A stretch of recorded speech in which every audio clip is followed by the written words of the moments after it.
So it was a cover-up. An aide to Governor Andrew Cuomo has admitted to hiding the total number of deaths in New York's nursing homes for fear of a federal investigation. Friends, it's time for Hold the Line.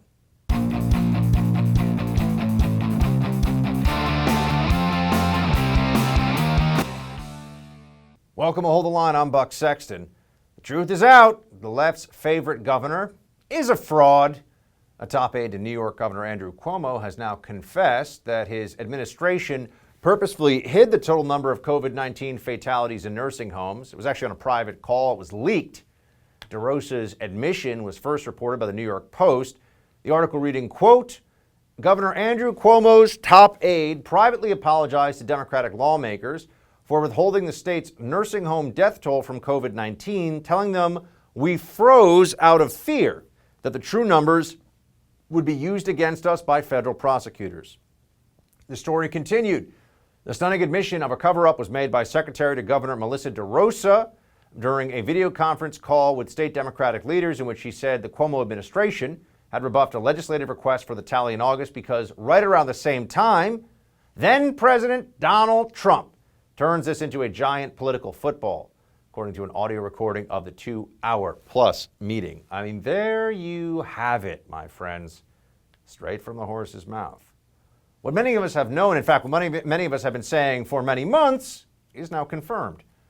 Governor Cuomo is a stone-cold liar, but more importantly, he's a liar on an issue of urgent public concern. He gave an order, an executive order, to make sure that nursing homes could not turn away seniors who had COVID and were still possibly contagious with COVID as they came back from the hospital. This was not done in other places across the country. This was a specific Cuomo decision that he has tried to either say he didn't make or he blamed it on the federal government. We've seen a long series of changing stories from Governor Cuomo. Here he is on what he called the conspiracy theory about hiding nursing home deaths from the federal government. They have played politics on this from day one, right? They have done a terrible job on COVID from day one. So the conspiracy they're trying to spread just has no factual basis. But yes, people in nursing homes died, and they're playing politics with the issue, which I think is especially cruel. Even more cruel to send people with COVID back into nursing homes full of other people who are at high risk and then have the consequences play out as they did. Let's remember the media held him up as some kind of a hero in the fight against COVID-19. In fact, as if this wasn't crazy enough, Governor Cuomo got an Emmy for his daytime press conferences here. And yet somehow he was able to largely get away with, until now, a lie about the single most catastrophic decision, the single worst blunder that you can pin on any single official in this country during the COVID pandemic, Governor Cuomo of New York. And we've been saying it for months.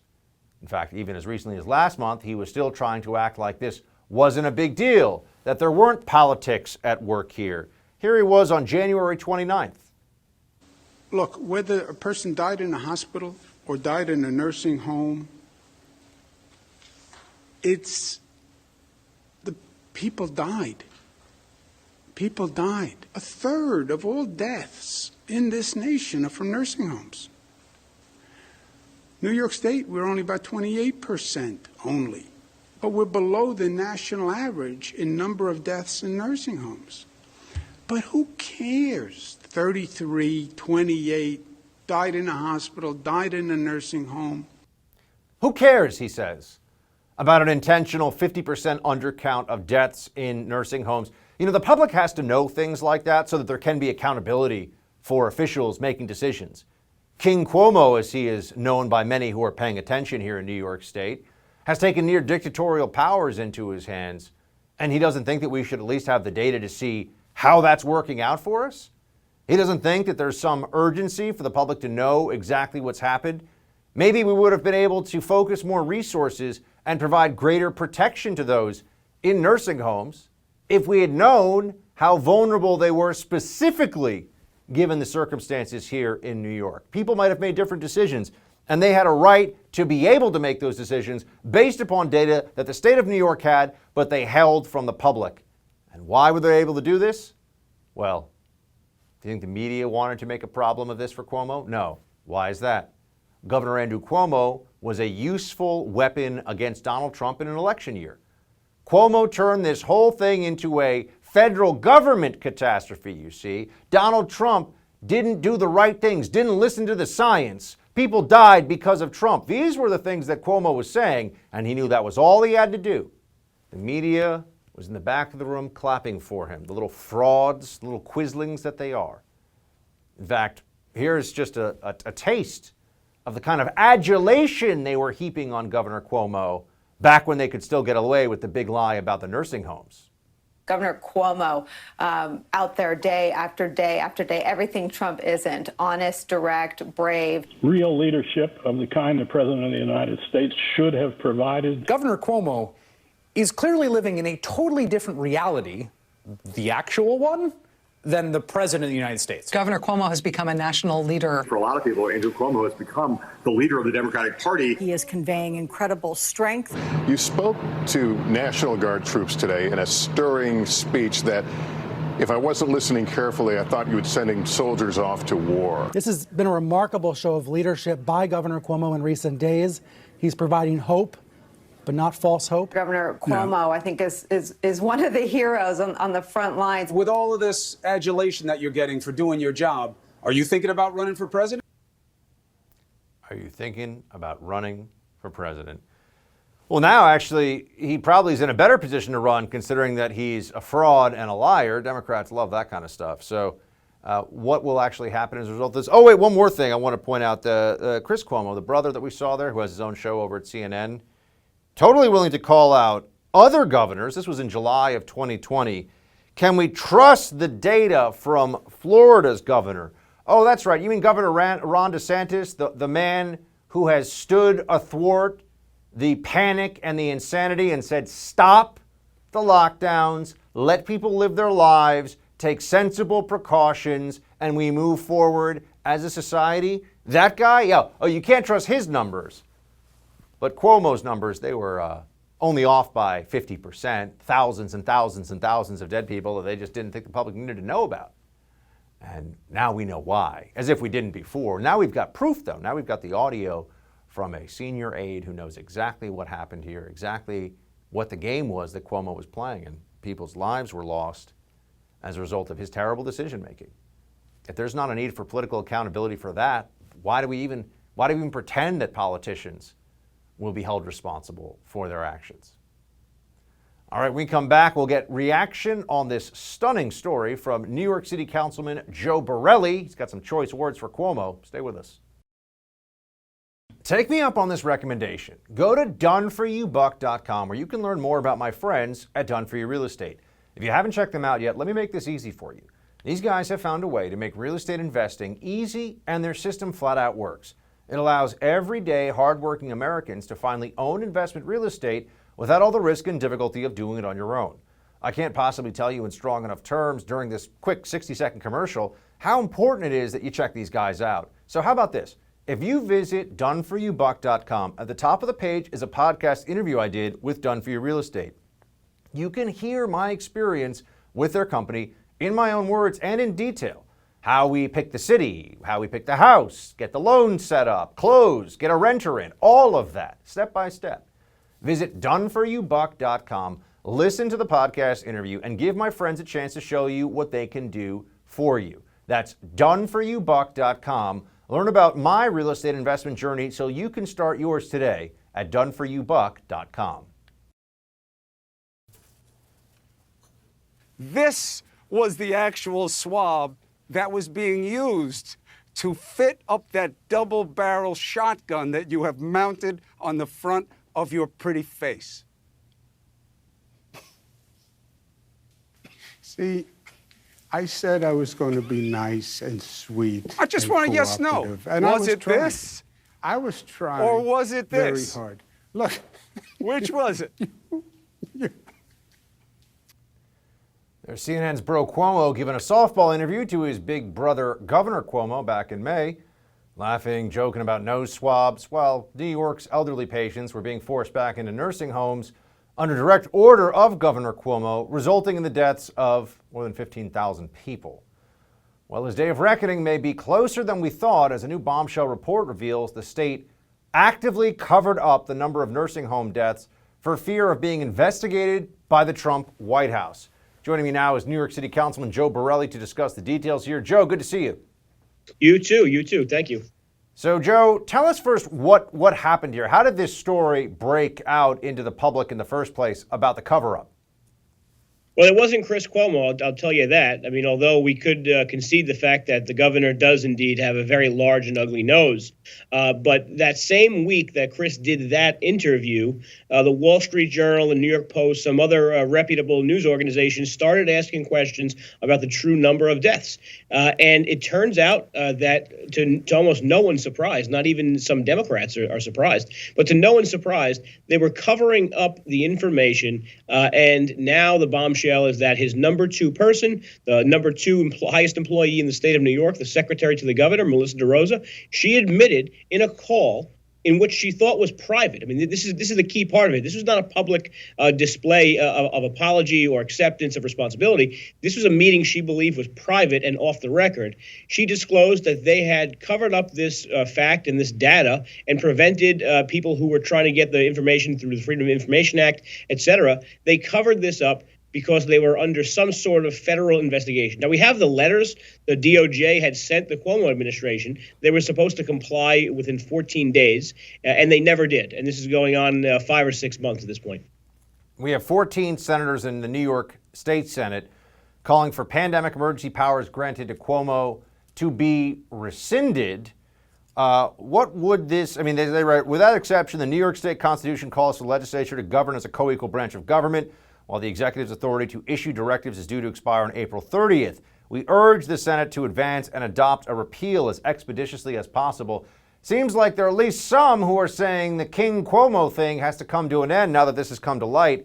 What do you make of it, Joe? Yeah, I mean, it's partially political. You know, Republicans had been saying this after 3 or 4 months when the guy wouldn't even reopen, a place that served buffalo wings in Buffalo. But now you see Democrats in the majority in both houses coming around to the fact that this guy is not all he cracks up to be. I mean, it's hard to understate how much of a mountain that of this evidence that came out this past day was. I mean, this is the admission that the governor and his staff had lied about the information they had, about the policy they made. And, you know, it's great the Democrats are on board. It's certainly too late. But all they're doing right now is saying we're going to rescind the power that we granted him. So the state legislature, like many, in fairness, like many state legislatures, gave their governor tremendous amount of power to respond to the pandemic. But this is going on over a year now. I think the first date might have been March 2nd or 3rd. And this has gone on completely long enough. The governor has abused his power. He's killing restaurants, killing people, and killing the state's economy. We had the White House meeting with Governor Cuomo today. Interesting timing. Jen Psaki, the White House press secretary, was asked about it. Here's what she said. Does the president have confidence in Governor Cuomo's handling of the pandemic, and did they discuss this today? Well, the president hosted Governor Cuomo and a bipartisan group of governors and mayors to the White House today to get their perspective from the front lines, not to give anyone a stamp of approval or to seek their stamp of approval. Looks like Cuomo may be a bit of a political liability now for Democrats. Joe, what do you think? Oh, and think about how it started, how it's going meme. I mean, Governor Cuomo went to bed last night hoping he was going to be broing out with the president, rocking and rolling on how he solved coronavirus. And this story breaks late last night. And that just dried up all the river of praise he was going to hope came from people like Jen Psaki, obviously like the president, like the vice president. And it's frankly an embarrassment to the White House. I mean, the president does things like this for positive press, for positive spin. That's why we invite the press into the Oval to see who the president's meeting with and take pictures and take questions. He wants positive press. Governor Cuomo ruined that for him because he ruined the life of 15,000 seniors in New York State by requiring COVID-positive patients go back to the nursing homes where they lived and where they would not be able to keep it from their neighbors. Joe, what do you think is going to happen now in the state of New York? I mean, you've got California with a recall election against Governor Gavin Newsom that's really gained some steam. Of course, the National Democratic Party is trying to bail Newsom out because I know it's a bad look for them, given that they were all holding him up, just like Cuomo, as a hero for his COVID response. Are there any consequences, really, other than, what, demands for resignation from the governor, which I'm sure he will not accede to? What do you think is going to happen? Yeah, unfortunately, New York has no recall provision in the Constitution, and it's amazing to think that Governor Newsom, as bad as we could say he's done, he has not been accused of killing anyone or covering up the death of his constituents, which is far worse than anything he actually is accused of. But we do have an impeachment provision, so the state legislature could act on impeaching. I doubt that will happen unless the Attorney General continues her investigation and finds more. I think this is going to be a political problem for Andrew Cuomo, not a criminal problem, although, certainly some people are out there saying that there's criminal liability if he was indeed under some form of inquiry by the DOJ. So, I mean, this is a story that's not going away. I mean, let's start with that. This is not going away anytime soon because there are so many outstanding questions that this guy who loves to put his big ugly nose in front of the cameras is going to have no choice but to answer for at some point. Just one more for you, Joe. Is Governor Cuomo worse at his job than New York's Mayor Bill de Blasio? Yeah, I mean, Mayor de Blasio is a bad mayor. He doesn't do a great job. He makes bad decisions. He has bad policy. Sometimes he doesn't care about being the mayor. The governor of New York, on the other hand, is a bad person. He's a fundamentally bad human being who, didn't even think twice about covering up the information for people like, the grandmothers of people that we actually both know. I mean, think about that. People that we live amongst us, that are our neighbors and friends, lost grandparents and elderly relatives. And this guy thought it was more politically expedient to withhold the truth than to just be open and honest. And he would have been given a lot of leeway, open and honest about the mistakes his administration made. Joe, appreciate you joining. We're going to stay on this. We know you will too. Thanks so much. Thank you, sir. Cancel Disney Plus was trending on Twitter after Disney-owned Lucasfilm fired Mandalorian star Gina Carano. Coming up, actor, producer, director Kevin Sorbo is going to give his insight into Hollywood and the corporate cancel culture. You never thought COVID could cost you your home, right? It just might, because cybercrime is up 75%, and by far the most serious cybercrime to worry about is home title theft. That's right, cyber criminals, foreign and domestic, are now after our homes, and it's easier than you'd think. The title documents to our homes are online now. The thief finds your home's title and forges your signature on a quitclaim deed stating you sold your home to him. Then he takes out loans on your home and leaves you in debt. You won't know until late payment or eviction notices arrive. Insurance doesn't cover you, and neither do common identity theft programs. That's why I protect my home with Home Title Lock. The instant Home Title Lock detects someone tampering with my home's title, they help shut it down. All you have to do is go to HometitleLock.com and register your address to see if you're already a victim, then use code RADIO to receive 30 free days of protection. That's code RADIO at HometitleLock.com. Again, code RADIO at HometitleLock.com. Hollywood has long been a bastion of the far left. It's no surprise that cancel culture has taken deep root there. For actors and artists working in Tinseltown, a failure to adhere to every tenet of wokeism without questioning can often mean a trip to the unemployment line. The latest evidence we've got, there's a lot of it of course, the cancellation of actress Gina Carano, star of Disney's Mandalorian.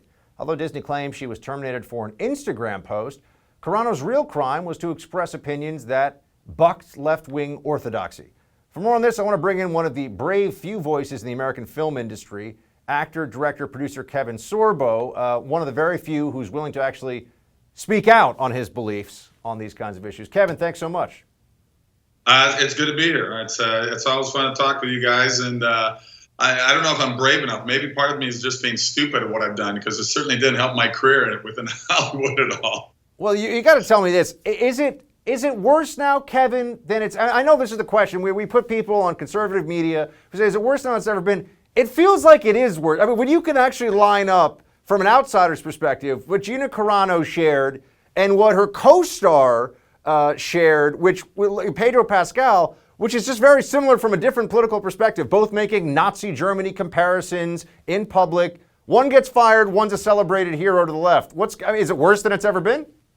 The hypocrisy is unbelievable, and sure, it's the worst it's ever been. It's accelerating on itself right now. I mean, it started really about 15 years ago, and it just really started taking off even more about the last 6-7 years, and now it just seems to get worse and worse and worse. I call it deflection. I mean, the left can say whatever they want about the right. They can attack them for anything, and the left is already guilty of those things. So it's a brilliant play by them to sit there and blame the other side for exactly what they're guilty of. But one of the things, put up with it. One of the things, Kevin, that people on the right, center right even, have been talking about a lot is building our own platforms, our own battleships of free speech, or our own places, institutions where we can share ideas. And it would be great if that would extend to the creative areas too. It feels like that's where we're the furthest behind. I mean, for just the average consumer, you look at Netflix, Apple, Amazon, far left programming all over the place. All the new stuff looks like they had a council of the woke deciding what's going to get made. And we just wonder, why is it that they'll make a movie once in a while that has a traditional American values message, and it'll be a huge hit at the box office. Why can't we get this stuff off the ground? Why can't there be more conservative, creative content? I wish I could answer that question, because I run into that all the time. I do movies that are, family friendly. Some are faith-based. I do movies with a positive message, movies that deal with hope and love and redemption and laughter.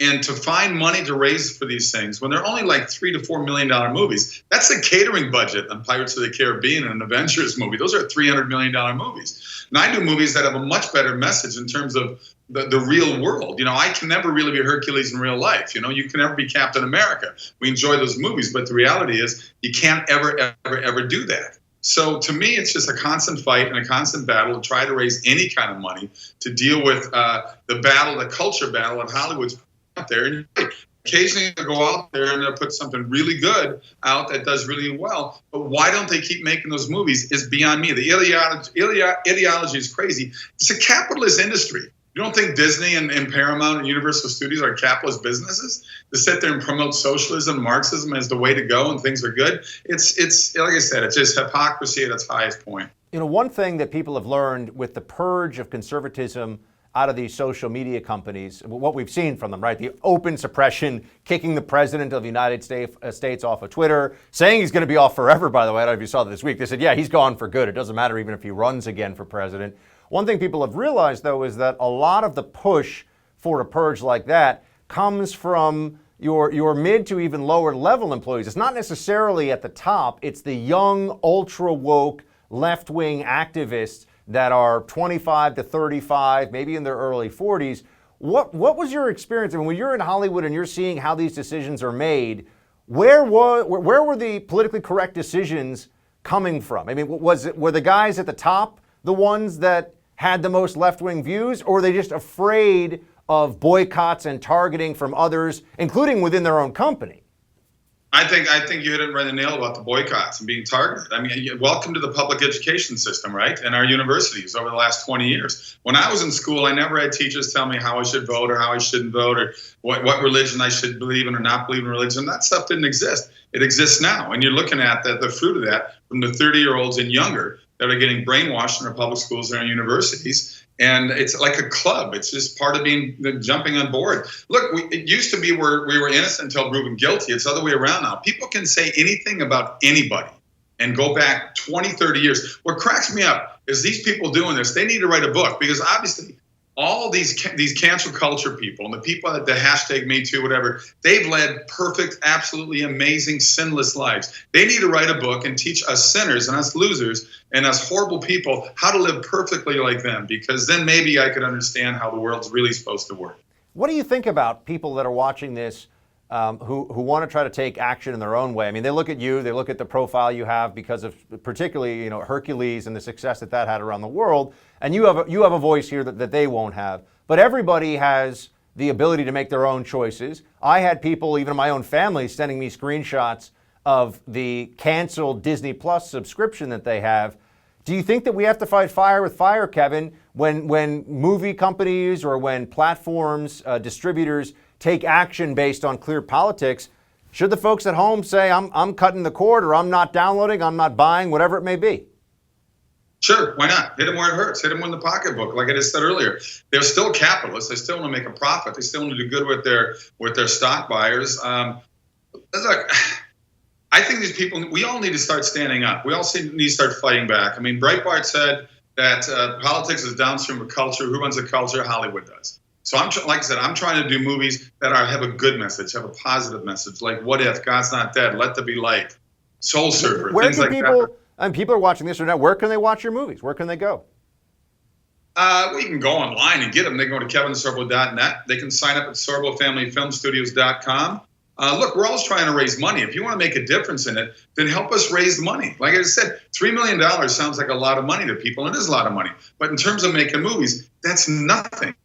And in the movies we do, we can almost guarantee you're going to make your money back on them. So we need to keep fighting the culture. We just have to. We got a big war in our hands. There has to be a sustainable business model here. It has to be built from the ground up, because otherwise we just keep complaining about the control the other side has, and the control never shifts. So it's a long battle ahead, I think, Kevin. We appreciate, though, that you're willing to speak out on it. And we got a bunch of Hercules fans in the control room, so they're always excited when you come on. I got to tell you, apathy is the biggest killer out there, and we need to wake up and get past it. We need to become less submissive and a little more active in what's going on in the world right now, not just lay down and say, "Oh well, it is what it is." And I know plenty of people like that. Well said, Kevin Sorbo, actor and producer. Kevin, thanks so much. Good to see you. All right. There's a new crisis growing as thousands of illegal aliens attempt to cross America's southern border, spurred by President Biden's soft immigration policies. We'll take a closer look at this with Jessica Vaughan of the Center for Immigration Studies up next.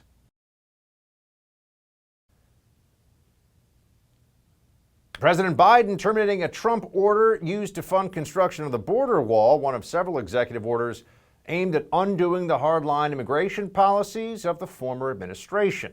This, as a recent Border Patrol report revealed, the number of migrants apprehended at the border in the month of January reached nearly 78,000, up from 36,000 this time last year. So what's going on here?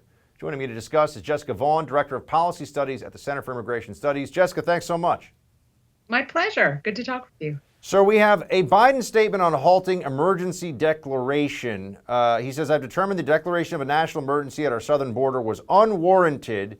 I've also announced that it shall be the policy of my administration that no more American taxpayer dollars be diverted to construct a border wall, and I'm directing a careful review of all resources appropriated or redirected.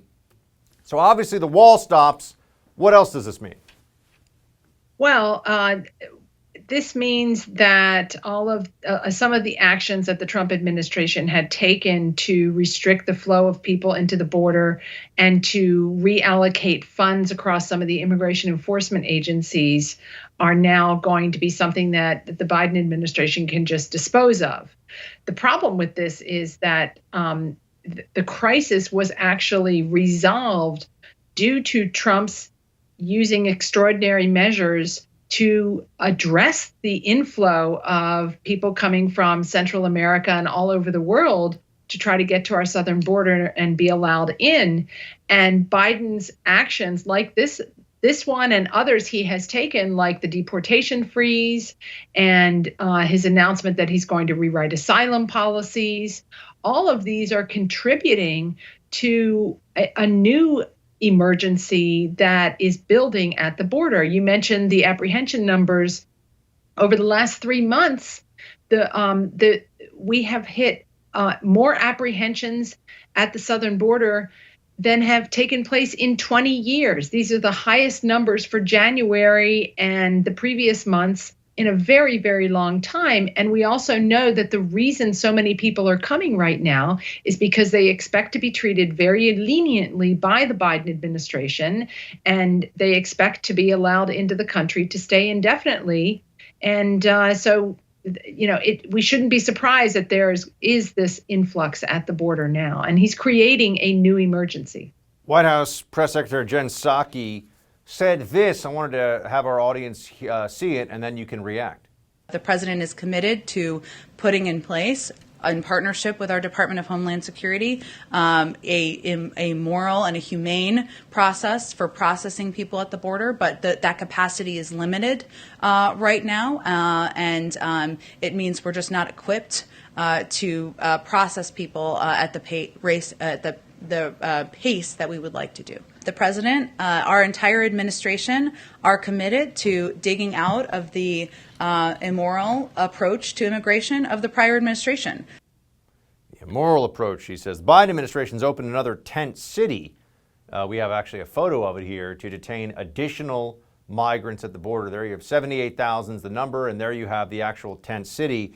Jessica, what's going on here? They're telling us that most migrants will be turned away, but there's a big surge at the border, and they say they're creating additional capacity and they're setting up additional facilities.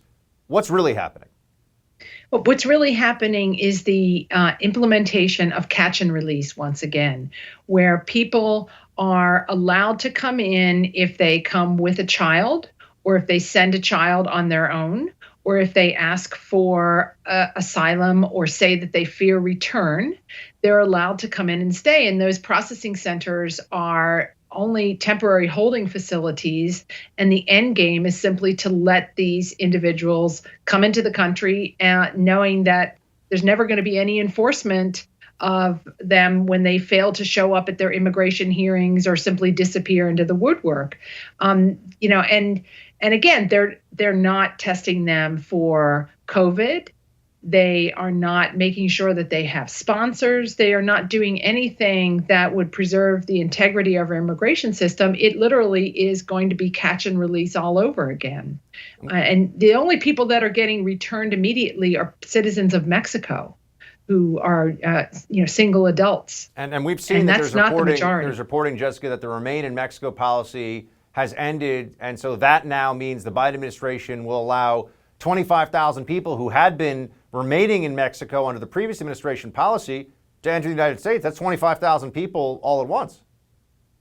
That's right. And again, they don't, as the spokesperson said, they don't have the ability to detain them or the interest, frankly, to detain them. So they're going to let them into the country to settle wherever they want and not follow up on whether or not they even file an asylum application or make any effort to put them through the due process that they insist is so important in this. And this is going to be an enormous burden on the communities that have to absorb these tens of thousands of migrants, what could turn into hundreds of thousands of migrants a year. That's what happened before when we had a catch and release policy. And to call this a more moral policy is simply wrong.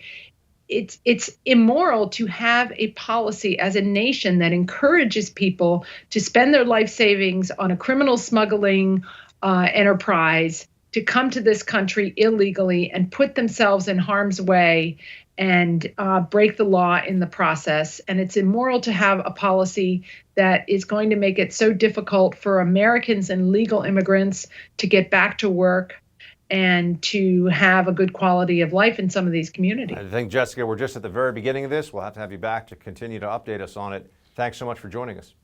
My pleasure. It's almost time for our rapid fire look at some stories we've still got to get to. Quick hits up next.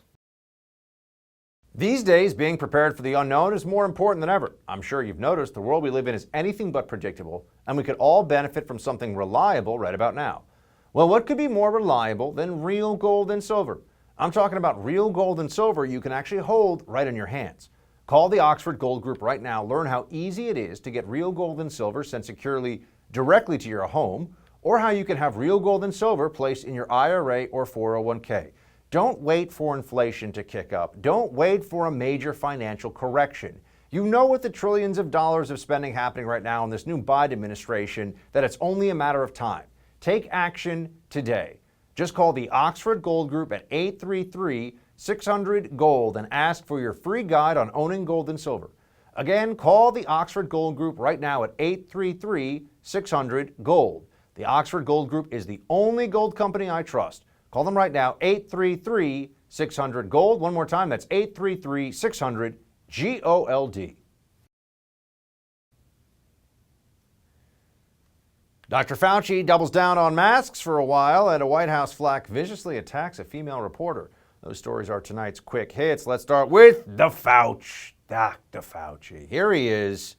How long are you going to have to wear masks? I've been telling you it's going to be a lot longer than any reasonable person would think. It's going to be at least until in my opinion, the end of this year, probably into next year. My guess for people has been that by the summer of 2022, maybe people will stop looking at you like you are clubbing baby seals for fun if you are going for a walk by yourself without a mask on outside. Maybe. But here's Fauci telling you it's going to be some months, maybe a lot of months, maybe a few. Here you go.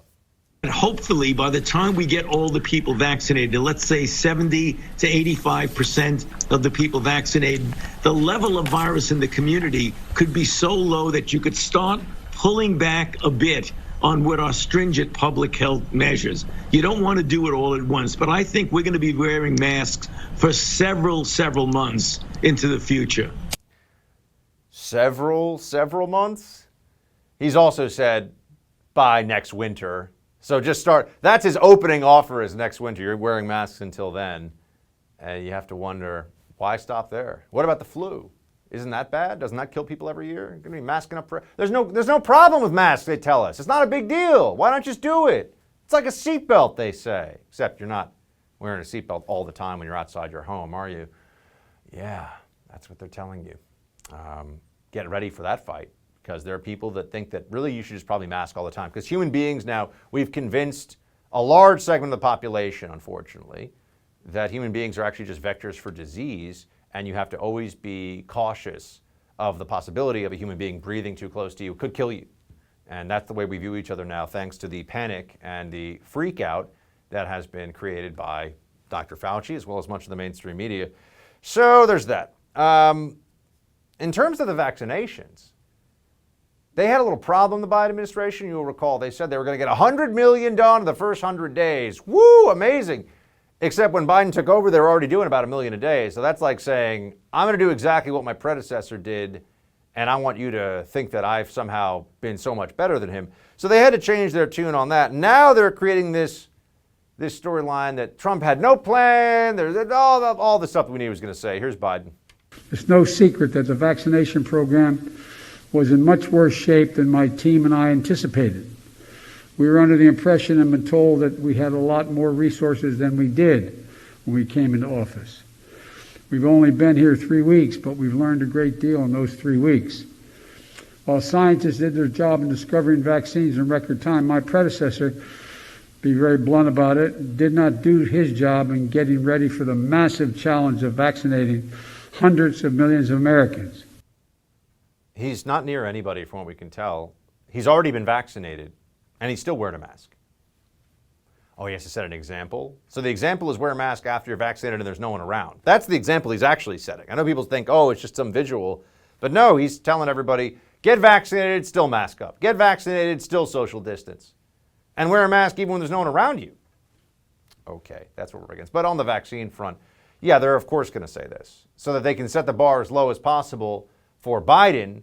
That way he can't lose. And the best way to do that is by suggesting that, it was a catastrophe. He was handed the keys here to making everything so much better in this country so quickly.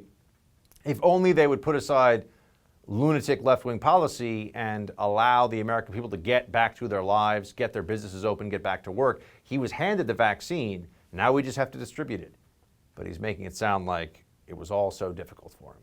Trump didn't do his job at all in this one. Well, somehow the vaccine got done. Operation Warp Speed worked. Speaking of administrations and changes in tone, we were told all along that the Trump approach, including Trump's senior advisors to dealing with the press, there'd be a dramatic change going forward. Everything would be so different because they would respect the journos now. That's what we were told. Turns out that there's a fellow named T.J. Ducklow who said, I will destroy you. This is a Biden aide, threatened a political reporter pursuing a story on his relationship. So this sounds very credible. He was having a relationship with a reporter, another political reporter, or rather a political reporter, asked some questions about it, and his response as the deputy White House press secretary, paid with your tax dollars, by the way, is, "I will destroy you." I just want to know, did anybody in the Trump White House tell a female within the first couple of weeks that they would destroy them? That's pretty strong. That's pretty strong. Female reporter. Jen Psaki was asked about this today, and here was her, I mean, you can imagine what it was, but we'll let you watch it. Here was her response to this just grotesque act by this guy. In addition to his initial apology, he sent the reporter a personal note expressing his profound regret. He has been placed, as you noted, on a 1-week suspension without pay. That is a significant step. I'm not aware of a history of that step being taken. You all can check me on that. And in addition, when he returns, he will no longer be assigned to work with any reporters at Politico.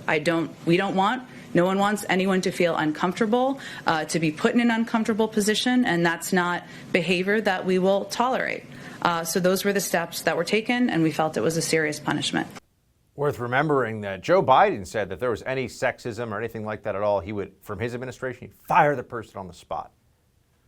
Also worth noting that the deputy White House press secretary thinks he's really powerful. "I will destroy you," to a lib journo at a lib publication. How do you think they talk about conservatives behind the scenes? You know, what do you think they're trying to do to us, who are asking real questions, not about some relationship that nobody cares, but some gossip column nonsense? Who gives a you know what? But that's right. "I'll destroy you." These are the people that are now in charge of your government. You know, this guy's like some hipster from Brooklyn who thinks he's a tough guy. Bill Gates, very rich. You know that. Microsoft, Bill Gates, guy's got tens of billions, I think more like close to $100 billion now. I mean, who knows? This guy's worth a lot of money. Here's what he says about climate change.